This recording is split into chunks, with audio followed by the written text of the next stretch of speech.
எந்த பார்வையினே எனக்கு எடப்பாடி தெரியல. தெளிவாக சொல்லியிருக்காரு, கொள்கை அப்படிங்கிறது வேற, கூட்டணி அப்படிங்கிறது வேற. அப்படின்னா என்ன அர்த்தம்?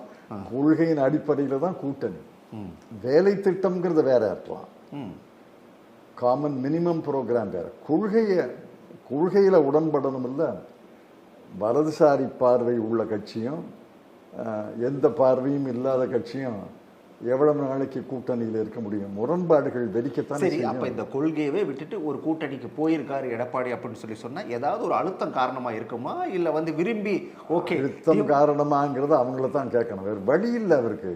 எடப்பாடி திரும்ப திரும்ப சொல்றாரு, எங்களுக்கு எதை பத்தியும் கவலை இல்லை, எங்களுடைய ஒரே நோக்கம் திமுக கூட்டணியை தோற்கடிக்கணும். அவரால் தனியாக அதிமுக திராவிட முன்னேற்ற கழக கூட்டணியை தோற்கடிக்க முடியாதுன்னு அவருக்கு தெரியும்.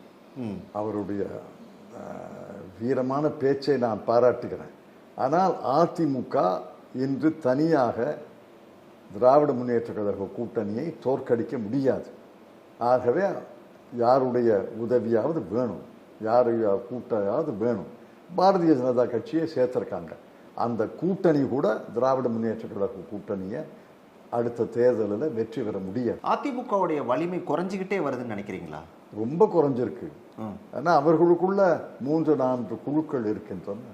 ஓபிஎஸ் தனி, செங்கோட்டையன் தனி, வேலுமணி தனி, பழனிசாமி தனிப்பெரும் குழு. ஆக